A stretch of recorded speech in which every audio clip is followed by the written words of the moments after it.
To always get the latest Game Tea, do not forget to follow us on social media. You can find us on Facebook at The Game Tea Podcast, and you can find us on Twitter at Game Tea Podcast X. We post memes, gaming news, retweet friends of the pod, and of course let you know when new episodes are available for your listening pleasure. Links are all available in the description of this episode, so check them out after the show, and thank you so much for listening to the Game Tea Podcast.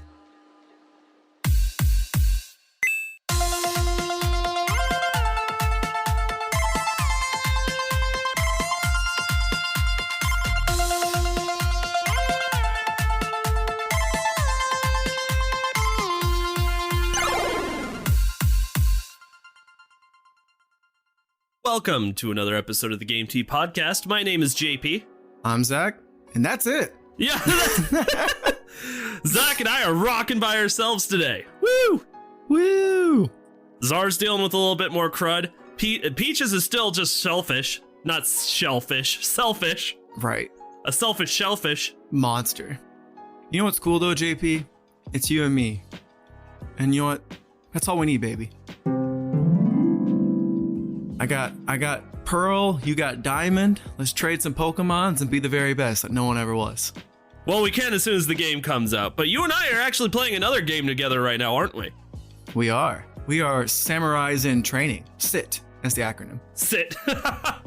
Sit and meditate. Dude, I knew this was going to be big for you, Zach. How are you liking Ghost of Tsushima so far? Well, see, when I play the game, I feel like I just did a psychedelic drug because I'm in a whole new world of feudal Japan, and it's just so immersive, and and the music is on point, and then you hear about the graphics, and the graphics are in fact wow. It's what is the time cycle? Because I feel like I go through days pretty quick, but then I also realize I've been playing for 5 hours on accident. It kind of set the new bar, to be honest. It's every game I play from here on out, it's gonna be yeah, this is cool, but it's no Ghost of Tsushima. Hey, I'm in love. I got my little 4K 60 hertz monitor here, and I'm just I'm a samurai now. How about you, JP? It's everything I've ever wanted. Dude, I love everything about the game so far. I love, like you said, it's gorgeous. I'm particularly a huge fan of the combat. I'm really impressed with the combat. I love the different stances that you can do and earn for different kinds of enemies. Everything you do just feels so rewarding. Nothing feels stale. I love it. It looks great on the PS5. I felt like a straight dumbass though. I was like, this game feels pretty small. I don't know what's going on. So I was on the map, exploring. I'm almost done. And then I hit the back button. Yeah. And then I realized there's 4 more things, 4 more big maps. And I was like, oh, you're that makes sense now. Oh no. I was like, where are these 80 records gonna be? I'm just so confused. And then I realized a whole new world. Oh, this is a lot more than I thought. Oh my. Yeah, so, and then the last thing I want to talk about is the combat. So you said you like it. Do you feel what difficulty setting are you playing on? Hard. So the second hardest. God. I'm just doing everything on hard. You're a badass, man. I'm on normal, and I'm still getting my ass kicked every now and then. Oof. Dude, no shame in doing the normal approach. Sometimes with games like these, I want the experience of the story, so I'm willing to put it at normal. But I knew that if I didn't do it a little bit harder, maybe the gameplay would have gotten a little too easy. Because there's sometimes, even though I'm pretty darn good at the game now, sometimes just a fight just kicks my ass just out of nowhere. I'm like, what the hell? It's like the Dark Souls of samurai games. Sorry, I fucking had to say it. I know Peaches is rolling his eyes in his head right now. It's fine though. Not as much as he was rolling about our fucking Scott Pilgrim comments. I stand by my comments, Peaches. The movie's overrated. And it's only overrated because you praise it to the heavens. It'd be normally rated if you didn't freak out about it every time. Oh, Zach, there's gonna be archers on our freaking roofs tonight. Why did we say that? Why did we do that? Peaches is the Mongols. Oh my god. All right. Zach, yeah. Would you like to give us the itinerary for what we're talking about today? I would love to. Future Game of the Year contender, Nickelodeon All-Star Brawl, has leaked box art because of Nintendo's website. Oops. Nice work, Nintendo. Thank you, Nintendo. Nintendo. Our takeaways from the Dead Space remake livestream, expectations for September 9th Sony Showcase. And then we have a bunch of quick takes, and then finally some game releases. All right, now, I don't know who should take this one. Even though I'm super pumped up about Nickelodeon's All-Star Brawl, this is a Nintendo article technically. So Zach, would you like to take it so I can talk about some of the future articles? The best right there is. Technically right. All right, so the fighting game roster got leaked by Nintendo eShop. If you didn't know, Nickelodeon All-Star Brawl is a multi-platform release coming soon. It is Super Smash Brothers, but with Nickelodeon characters, with obviously like a few little differences. And so they've been releasing the characters just like Smash Bros has, like, you know, like a trailer like every other month or something like that. Mm-hmm. Now we know that, spoilers, avatars Aang and Korra, as well as the classic weirdos Ren and Stimpy, are in. Yes. And if there was no DLC, I would say this is pretty good. I mean, you got my boy Reptar, you got Aang, you got Danny Phantom. I am kind of sad about Cosmo and Wanda. Don't know where they're at, but maybe there'll be DLC later. I don't know. JP, what about you? If this was all the characters, how are you feeling? So if this was it, if this was the complete list that we've got here, and by the way, when we say complete list, we've pretty much throughout the episodes talking about this game, because we know how excited we are, covered pretty much all the characters with, like you said, the newest 4 are Ren and Stimpy and then Aang and Korra. Everybody else that we've pretty much already talked about. So if this was the roster, I gotta say I'd be pretty okay with this. You know what? I do kind of agree with you though. The Fairly Odd Parents, which is probably, besides SpongeBob and Avatar, my favorite Nickelodeon show of all time. Now, if that had some representation here, I'd be like, okay, I'm 120% sold. But even without that, right now I'm like 99% sold, you know? Yes, I would say too. So I'm just reading through the script to make sure I didn't goof. Shows all the currently announced characters plus Aang, Korra.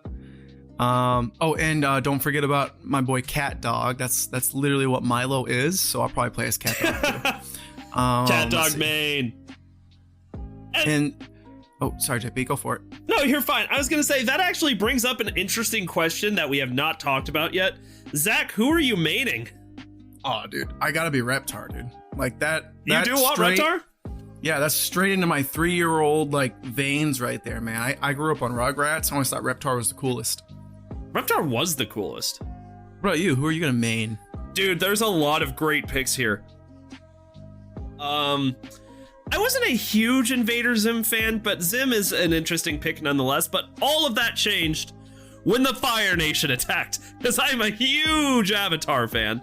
And therefore, I think it's got to be Aang. I think I'm for sure going to be an Aang main. Who's the toast guy again? What's his thing? The powdered toast man. Something from Ren and Stimpy. That's another show that when I was a kid flew, like that was popular right when my cognitive mind started developing. And I was like, what the fuck is this? And who's this? Who's Rascal? What? Rascal. Oh, I guess that's just what it says. I'm on their like CSS on their website, and just some of these characters, I'm like, who are you? Well, we're familiar with a lot of them, right? Right. In fact, on this list, like we were talking about, the only group of people I don't really know are these people from this show called The Loud House, which apparently is pretty darn popular. Yeah.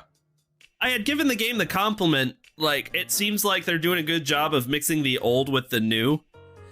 But really, that's the only newer Nickelodeon property I see on here that has any inclusion. Like, everything else is like our era of Nickelodeon. Hey, I'm all for it. Cater to me, damn it. Cater to me. Yeah, no kidding. And so I'm pretty excited for this game. I'll definitely be getting it. I hope it's like a $40 title, not like a $60 title, but either way, I'll be probably pretty happy with it. What console are you gonna get this on, JP? Oh, dude, this has Switch written all over it. And now that Nintendo's leaked this list, I owe them one, so... You know what would be hilarious? If this has better online than Smash. Wouldn't that just be the biggest kick in the knee? Just a knee slapper. What does Scott the Woz do? The knee slaps? That'd be like 5 knee slaps out of 5. Now, to be fair, we don't know that this is 100% true yet, but Peaches did say that he believes this is going to be cross-platform. If that's the case, I'd probably get it for PlayStation. Yeah. But if this wasn't cross-platform, since the Switch is like the most accessible between my friends right now, it's got to be a Switch title. And like I said, I owe Nintendo one for leaking this list to us, intentionally or not. Right. It's also coming to Steam too, so maybe it'll be a PC one. But if it's cross-platform, it doesn't matter, so that'll be fun. Precisely. All right. So that's kind of all we got here. I will kind of just drop that. I hear a lot of buzzing around the internet that there's a possible Nintendo Direct dropping probably on the same day as this episode or the day following. It is just a rumor, but Nintendo is actually pretty consistent on their September Directs.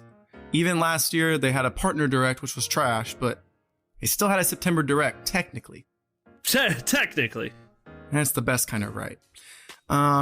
Which would actually kind of be very similar to last year, where there was a Pokemon Direct, then a Smash Direct, then, or not last year, February, when there's just 3 back-to-back Directs. And it was just a happy month for me. So I'm pretty in the boat of it's going to be this week, maybe next week at the latest, but we'll see. Maybe that's why Nintendo dropped that. Like, everyone pay attention to me! And then everyone's like, now that I have your attention. Nintendo Direct dropping? Huh? Huh? All right, so this next one, JP. Oh, sorry. Do you have anything else to add before I go on? Because I'm trying to hide this picture of Ren and Stimpy because, man, how did these cartoons get away with this shit, dude? I have no idea. I'm posting this to social media later, whether Czar wants me to or not. You hear that, Czar? I'm in charge. Oh. Technically, you're not wrong. Anyway, your turn. All right, now this one was supposed to be for Czar because obviously he's extremely excited for the Dead Space remake coming out. He's not here because he is also selfish. So I guess I will be the hero of the day. Right, Zach?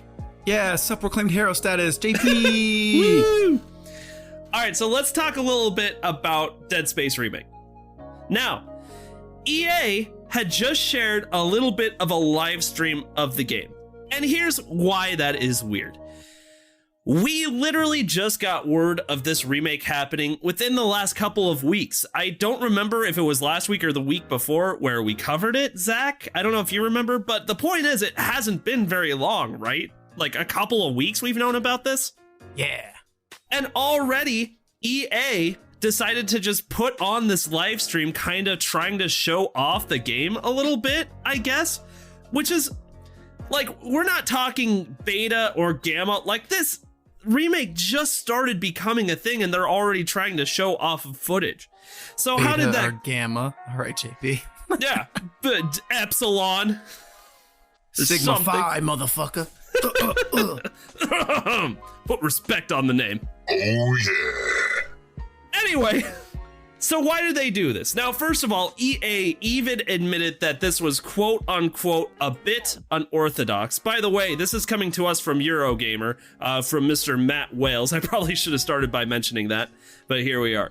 Thanks, Matt. So what do we have here? Now, we took a look at a little bit of what this stream actually consisted of. And it's literally like, if you've ever seen any type of game developer like posting notes or tweets or pictures or whatever of how the game's going, the character models look like they're pretty much done.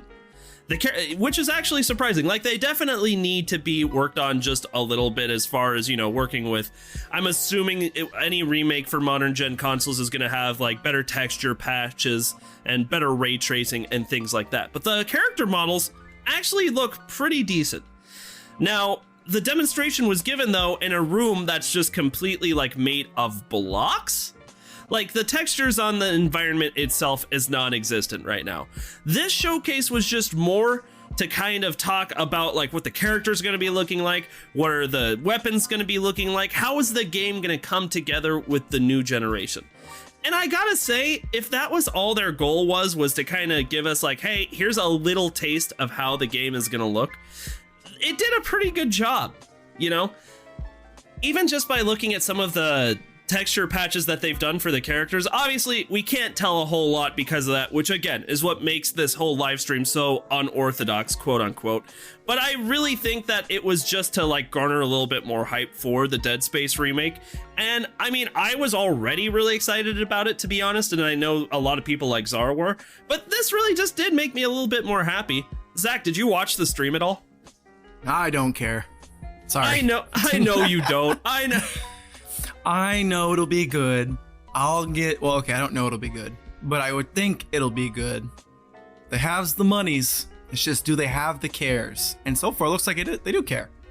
So I'm just gonna wait for it to go on sale, and then I'll snatch it up, like I do all my backlog problems. You hear that, Final Fantasy VII? You're getting a friend. Okay, sorry. Your turn before I die. No, that was funny.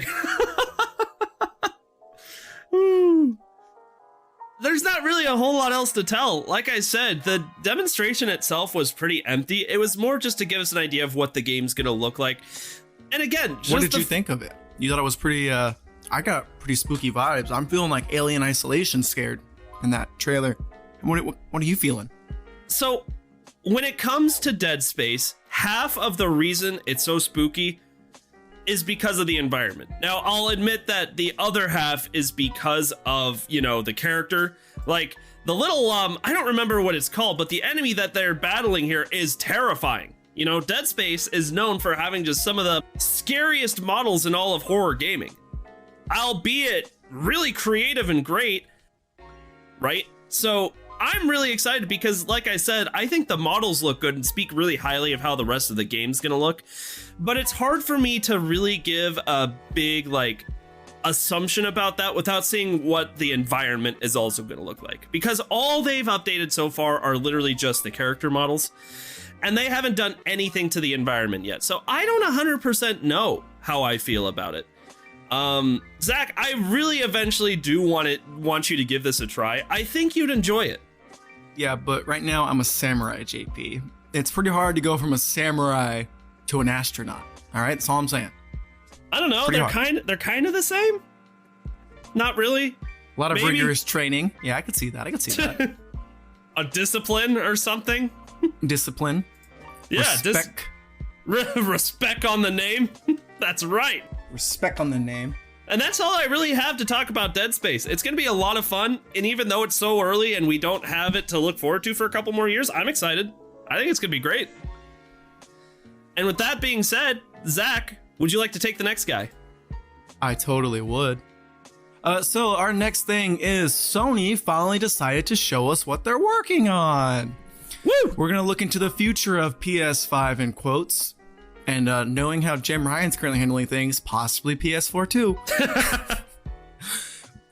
In all seriousness, I respect what he's doing right now. So this is coming to us from Polygon.com by Nicole Carpenter. Sony tweeted this out too, but she gave us some pretty good thoughts. Just to make sure I don't let anything go under the radar, I'm going to follow this. Basically, beginning at 1 p.m. Pacific time, or 4 p.m. Eastern time, you're going to look into about a 40-minute PlayStation showcase, the future of PS5 on, did I say September 9th? September 9th. You did. Good. If you're looking where to find it, YouTube's a good bet. Twitch too. Let's see. So there's a lot of buzz going on right now. I think we can for sure say that we'll get an update on Horizon Forbidden West. And I don't think it's I hope we see the new God of War too. It's just a little more of a teaser, because what do we have? The Ragnarok picture, and that's it, right? Literally, the only thing they've given us for Ragnarok so far has just been that, ominous God of War hymn music with the God of War symbol and then coming 2022. That's literally all we've gotten so far. I'm really, really hoping that they bring back some sort of franchise. I'm really hoping it's Jak and Daxter. Ooh. Naughty Dog is probably... Naughty Dog might not be working on that Last of Us remastered, which is a whole nother conversation for another day. But there's too much talk about that Last of Us remastered, and it makes too much sense for them not to be doing the Last of Us remaster. But that might be what Blue Point Games is working on. I'm hoping Naughty Dog is working on some Jack and Daxter game in my dream world, but actually I think they're working on that Last of Us 2, Factions? Yeah, Factions. Yeah. Remember that? That's a thing, JP. Yeah, that is a thing. Anyway, so, okay, sorry, I got off topic. What I think will happen is Ghost of Tsushima just got its director's cut. Sucker Punch is on fire. Let's get another Sly Cooper game. Come on, let's do it. Right? Yes. Now that is a train I can get behind. So Horizon Forbidden West, God of War, and like Sly Cooper, something that I'm looking forward to. JP, what about you? So, I mean, here's the thing. We talked a little bit about this. PlayStation is still trying to figure out what they want the state of play events to be, because they set the bar incredibly high with the very first one, right? And then ever since then, we get these events that are like sometimes pretty spectacular, like 40-minute showcases like this one's supposed to be, or like 10-minute, like a few different game demos. And here's the thing. Nintendo does the same thing with their Nintendo Directs, right? But at least when it's not a full-on Nintendo Direct, they've got different names to help you taper expectations, right? Like mostly the partner showcases, which is when they're going to show off like these more indie-like titles. They do the Nindies, which is full-on like just indie titles. And then they've got the mini Directs, where they go over news that are specifically Nintendo, but it's not a whole lot, right? And I'm not a huge fan of those directs because I feel like sometimes you could just put those in release trailer type deals. That's just my opinion. But at least they have different names to help you taper the expectations. I think that is so, and I'm sorry to cut you off. I'll let you keep going. But I think it's so funny. I was in the same boat as you, but it's also like, I wonder if that's like a shareholder thing where they have to like bring out so much, or they're trying to build hype, because usually when they do those mini directs, that's stuff that's going to come out like in the next 3 months. Right. And so I'm in the same boat. Like, where do they draw the line? Because I know last year they just tweeted out Paper Mario, the Origami Star, the Origami King. And everyone was like, why didn't they just do a direct for this? And then like you're saying the opposite. Like, I just think it's funny how like, even though Nintendo's gotten better at naming stuff, I feel like even they're still experimenting with what's going to work.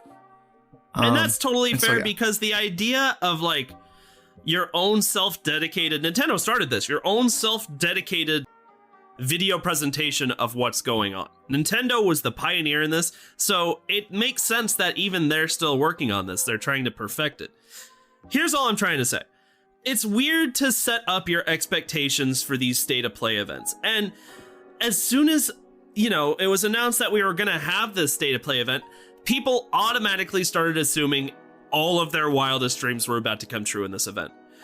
I would love another Sly Cooper game, but I don't think it's Sora to Smash. Yeah, and bring Sora to Smash. Yeah! And then Smash will come to PlayStation 5 and Xbox.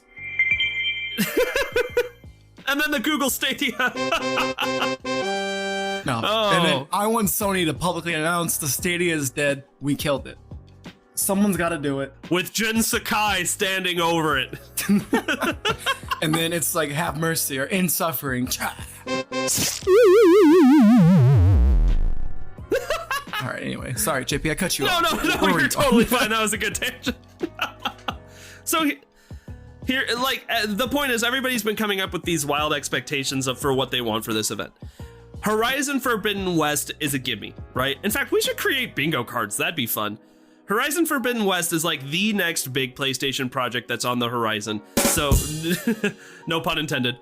Nailed it. I think it's going to be pretty obvious that that's going to be there. Now, God of War, we are reaching the end of 2021, and God of War is released with a 2022 release date. So, I think that's pretty likely too, that we might get the first real peek of God of War in here. And like, we're talking like a teaser trailer, like just something to show us kind of where the story's at. Gameplay would be cool, but like this is probably their big holiday 2022 game. You're probably absolutely right. I don't know. Now, there's been a little bit more wishful thinking. Like, some people want to see more about Gran Turismo 7, but the game was literally just delayed till 2022. So if the game was delayed till 2022, my guess is they probably don't have a whole lot to show off with that just yet. So I wouldn't hold my breath on that one. But we do know that Square Enix has two big PlayStation titles they're working on right now in Final Fantasy XVI and Forspoken. I think those are likely to make some appearances too. Now Square Enix did say, but I think it was a tweet, we're probably not going to hear a lot about Final Fantasy 16. Just because it's not that far along in development is what it sounds like. I think that was a tweet that I might be pulling out of my butt. I watch a lot of YouTube videos. So. And it's all just becoming one big mess. It is. It really is. But so that leaves Forspoken. What's Forspoken, JP? I forgot about it. So let's go into a little bit of a synopsis for Forspoken, because it actually is gaining a little bit of momentum. So it started off as this thing called Project Athea, which we got a little bit of a teaser trailer for. God, honestly, I don't even remember when we got this, but I do remember seeing it for the first time. And I was like, hey, this looks pretty cool. In a nutshell, it's described as a narrative-driven adventure starring Frey Holland, who enters the treacherous land of Athea, a region described as stunningly beautiful, but also cruel and deadly, where you learn magic abilities to survive on the journey. So it seems like it has a little bit more of that sci-fi type adventure to it. It looks like it's really cool, but we honestly don't know a lot about it yet. As soon as the first trailer popped up, though, PlayStation fans were immediately captivated by what they were seeing in this video, which I'll post to the Twitter today as well. And I don't know. For not having a lot of buzz about it, we got a pretty great cinematic for it. So I'm guessing we're probably going to see a little bit more about this at the PlayStation State of Play event.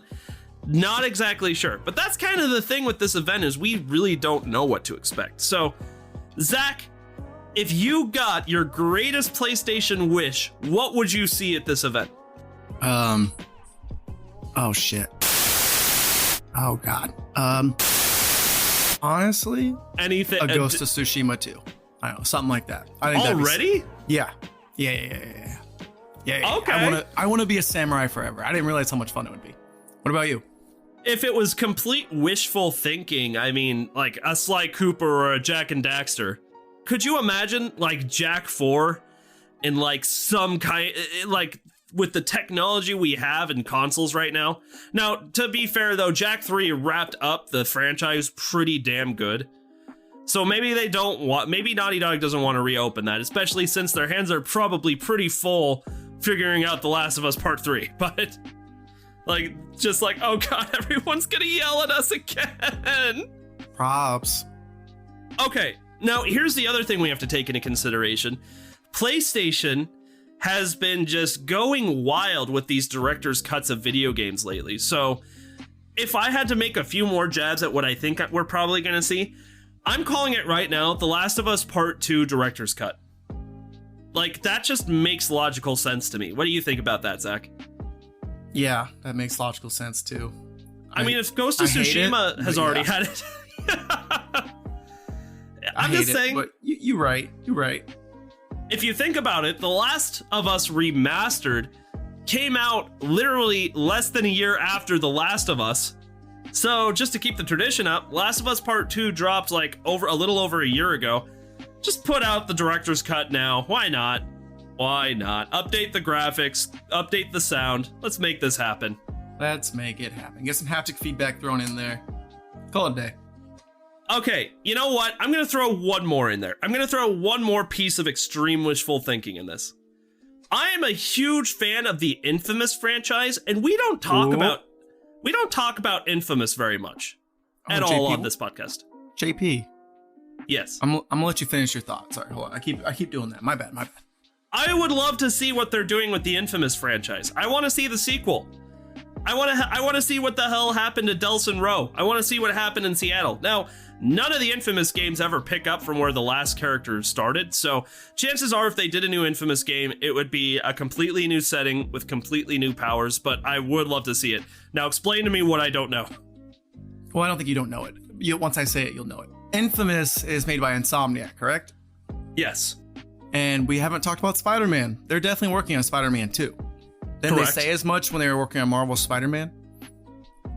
Actually, Miles Morales?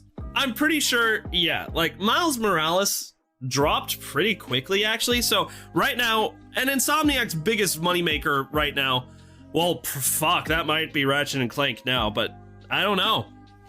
Insomniac's fire. You gotta give Insomniac credit. That's a damn good studio right there. It's a damn good studio right there. And so I bet there will be a Spider-Man. I bet there'll be a Spider-Man mentioning here. I don't know. We'll see. Spider-Man's pretty good. Yeah. Spider-Man 2 Into the Spideyverse, please. Other than that, I think anything else they show is probably either going to be new material we haven't seen yet. Maybe a couple. There's always like a flash of like, you know, like 2 minutes where they talk about like several different indie games. I think that's probably going to be in here. But really, I'm really excited about the fact that we're going into this pretty blind and that we only know a little bit about what's going on. Zach, is there anything else you want to throw in there? Bloodborne remake, or not remake, update. Just what do you call that? Just where they patch it to where it's 60 frames. Like a Bloodborne remaster. Is 60 frames. 60 frames per 6 frames per second. No, it's originally 30 frames. It doesn't always reach that. So I was trying to say. So I'm hoping it'll get like a 60 FPS update for PS5. I was going to say 6 FPS. What is this? The Pokemon's Legend Arceus trailer? Burn indeed. They picked up their game, but that first trailer was hard to watch. That Chingling was doing its best. I think that's it. JP, anything else you want to add before we go into quick takes? No, of course, we're probably going to do a whole section about what actually happened in the showcase on the next episode, so we'll get to talk about it, but I'm really looking forward to this showcase. Me, 3. Who's All 2? Right. Peaches, probably. All right. Fair Quick enough. takes. JP, let's just switch off. I'll do the first one, you second one? Sounds like a plan to me. All right. This coming to us from Forbes. First up, and I thought this was fucking genius. CD Projekt Red hires video game modders, the creators of Kit, to work on the back end to continue mod support for game future. So, Cyberpunk 2077, not most bug-free thing. To say the least. So basically, like, CD Projekt Red found some modders who were already fixing bugs, and they're like, hey, we'll pay you, keep doing that. And I think that's fucking awesome. Way to reach out, outsource, and that way you guys can not be crunched and not be stressed out, and modders can make some money doing something they already like doing. So that's just a win-win. It's a really weird move that CD Projekt Red went with like this modding company, like this video game modding company, to try and help them patch a lot of what's going on with Cyberpunk 2077. But it's kind of genius, right? Yeah, I think it's super next level. Good plays. Those are some big plays. These are big plays. Yeah, he watches them. Pro gamer move right there. That's a pro gamer move. All right, so CD Projekt Red being smart. Hopefully that means we can get a Witcher 3 update soon so I can play it on my nice, beautiful, glorious 4K machine. Your turn, JP. Sure. So we have Brendan Player Unknown Green leaves PUBG Corporation to create his new independent studio. Getting a little bit into the article here, Green was originally a modder who experiments with the Battle Royale genre, eventually led to the creation of PUBG. He was later hired by Bluehole to continue developing the game under the studio. So he's leaving the studio to make a new studio. So why has this been happening so much lately, Zach? Like, I feel like a lot of these devs have been leaving studios to create their own studio quite a bit lately. Well, it sucks when you like create something and then people tell you what to do so that you can meet their bottom lines or whatever. Yeah. And so I imagine there's some sort of animosity between them, and he was just like, I'm just gonna go do my own thing. This guy originally just started doing his own thing and he made something big, so why not try it again? He had the skill, right? Because PUBG was for a while extremely popular. It's still moderately popular, I believe. And I don't know if they necessarily started the Battle Royale genre, but they definitely popularized it, and then Fortnite came in and took all the swagger, but... Correct. Correct. Yeah, this guy created a great new genre, or exploded the genre at least, to what we have today, so he could make something cool again. We'll find out. And I wonder what he's going to make. I really do. It's a shame that he has to leave PUBG behind, but now that he's got the clout and a little bit of money, he could really go off to make whatever he wants. I'm really excited to see what he does. Right, and this was coming from IGN, and he ended with a quote, today I'm excited to take the next step in my journey to create the kind of experience I've envisioned for years. So it sounds like he even knows what he wants. So maybe it won't be too long, like maybe 3 or 4 years, but he has to make a whole new studio, so that might complicate the process. Make a studio, acquire the talent, get some storyboarding, and start making a game. But whatever it is, I bet it's going to be pretty damn cool. Right. Hopefully it's not a buggy mess. All right. Next up, Gamescom. It popped off this year. It's been having growing viewership each year and more concurrent viewers. And there's even 20% more people streaming this. This is coming to Twitter from Jeff Keighley, because of course it is. And I guess I'll say Peaches' take from this. Love this. This year's Gamescom was awesome, and viewership like this means that they try to keep the quality every year. Absolutely. I just think video games are growing more and more, and the more events we have, the more exciting and fun it can be. So I think it's a win-win. JP, what about you?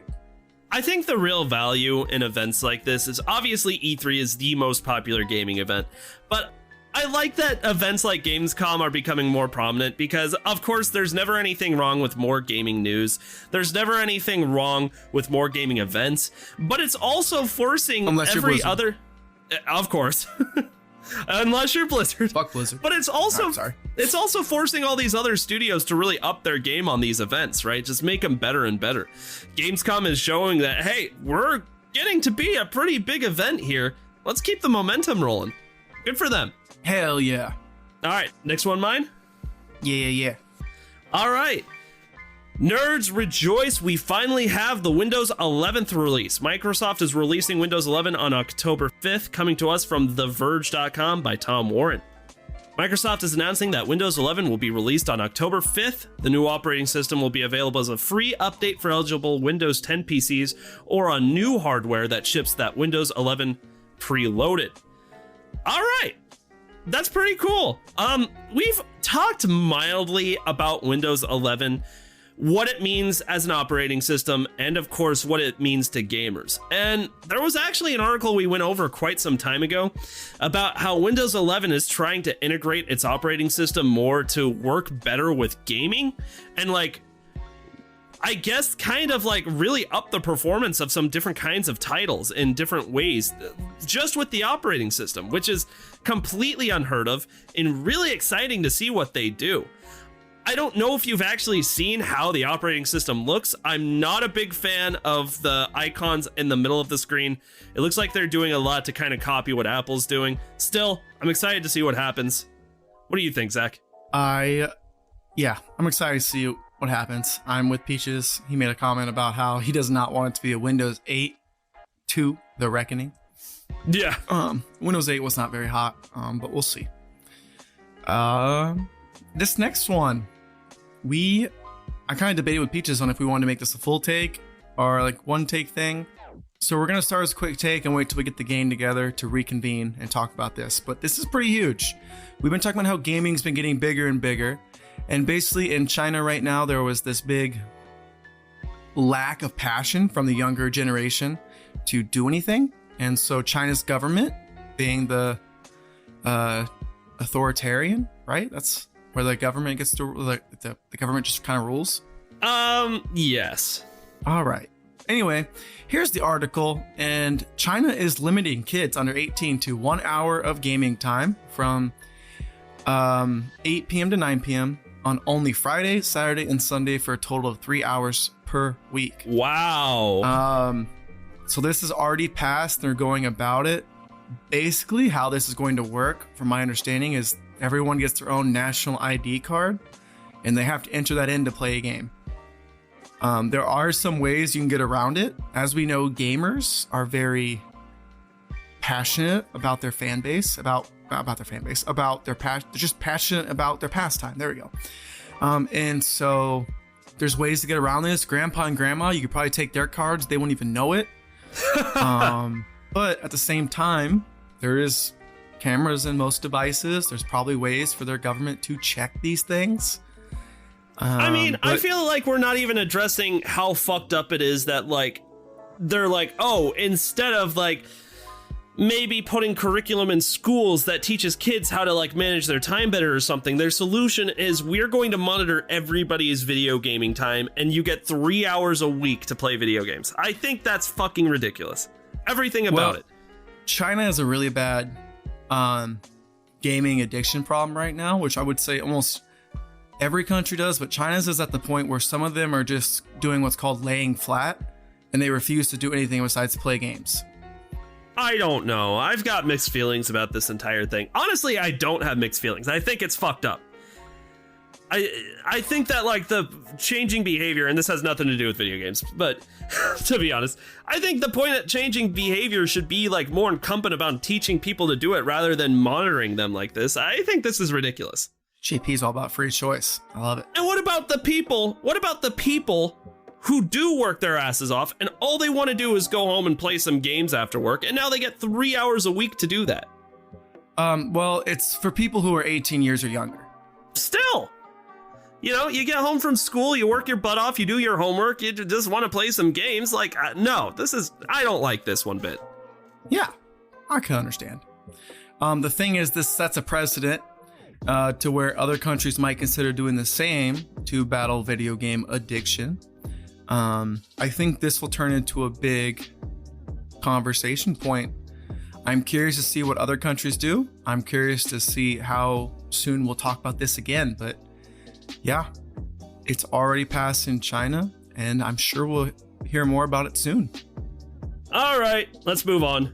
Coming to us from GameSpot.com, called Game Boy and Game Boy Color titles headed to Nintendo Switch. We've been begging for this. Let's get a little bit into it. News reports have claimed that Game Boy and Game Boy Color titles will be added to the Nintendo Switch online library soon.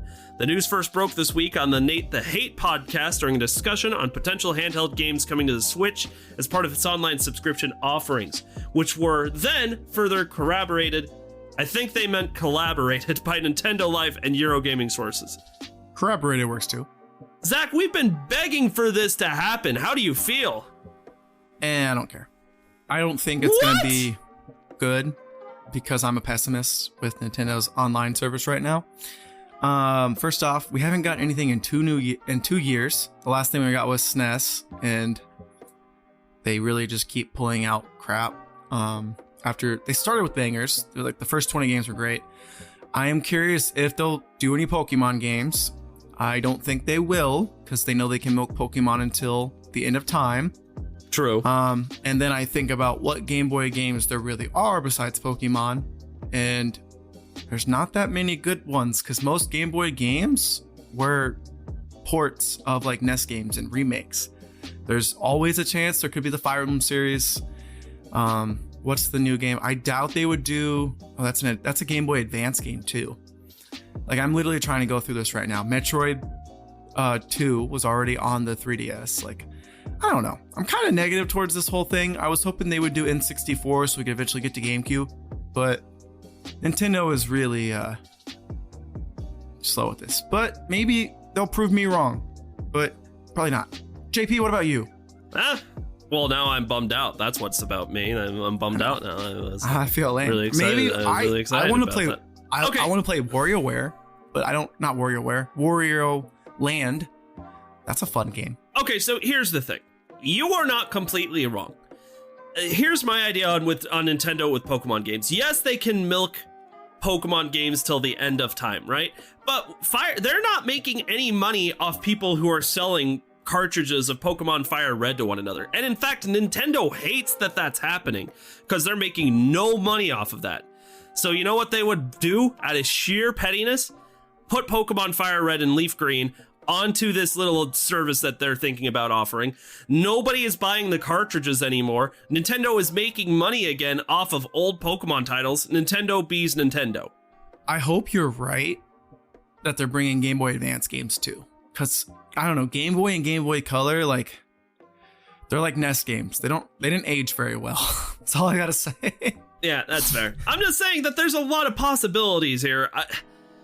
I don't think Nintendo's going to be that stingy with any Pokemon. Like, even if you're talking about, like, the OG red and blue and yellow, because they're not making money off of any of those anymore, and now here's an opportunity for them to make money off this. Then again, it wouldn't be the first time Nintendo really makes me upset with their choices. So, who knows? Hey, JP, what happened for the 35th anniversary of Zelda? Why are you bringing that up? You know how I feel about that. Because I like feeling your tears. It made me... That's literally the biggest kick to the balls Nintendo's ever given me. Hey, maybe they're gonna give us a double pack of Wind Waker and Twilight Princess. Maybe, Zach. Maybe. And then you have every Zelda game portably. Think about that. That'd be a nice world. I'd like that. All right, what's next? Horizon Forbidden Fixed. Jim Ryan's been getting shit on. Let's be real. Like, he's had a hard time. They tried closing the PlayStation Store. People got outraged. For the PlayStation 3, the PlayStation Portable, and the PlayStation Vita. They did proceed to close the PlayStation Portable store, but they kept the PlayStation Vita and PlayStation 3 one going strong still. So they changed there, and now they're changing again. So this coming was from Games Radar by Vicky Blake. Horizon Forbidden West will now allow players to upgrade from PS4 to PS5 for free. So kind of a nice little change because, Ghost of Tsushima technically was a $20 fee to go from its PS4 edition to its Director's Cut PS5 edition. Mm-hmm. And so the controversy was, I think it was based off the wording too. It's like that dual entitlement. Yeah, that was some bad language. Right, and it's like Xbox was really smart when they said, what do they call it? The game smart delivery service. There we go. That took me a minute. With how, like, if you buy it on Xbox One, it'll go to Xbox Series systems and I don't know if it's vice versa, but for sure it'll work. Going from Xbox to Xbox Series systems. Right.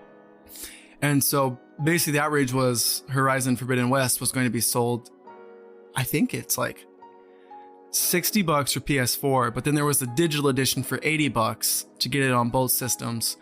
And if you don't get the digital edition, you can buy it for the PS4 and PS5 separately for normal retail price of like $60 and $70. Mm-hmm. And so it was just very convoluted and confusing. And basically right now they said, hey, we fucked up and we're fixing it. Oh, sorry. Here's exactly what they said. It's abundantly clear that we missed the mark, says Sony. So I love the fact that Sony is just like, you know what? You're right. We were wrong. And they're moving on. I do, but I also know Sony, and I know that if like only a few people cared about this, they would have swept this right under the rug and kept going with them.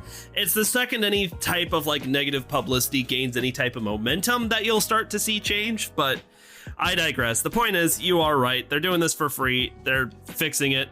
Everything's golden and rainbows and sunshine in the world. Jim Ryan, I've got my eyes on you.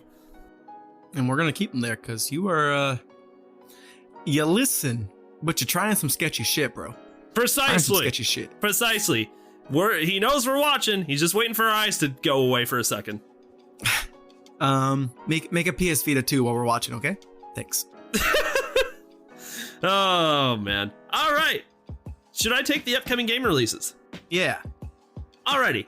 On September 9th, we have The Artful Escape coming to PC and Xbox One. We also have Terrain of Magical Expertise coming to PC. On September 10th, we have A Day Without Me coming to the PS4 and the Xbox One. Kraken Academy coming to the PC. Life is Strange True Colors coming to the PC, PS5, Xbox Series, PS4, Xbox One, Switch, and Stadia.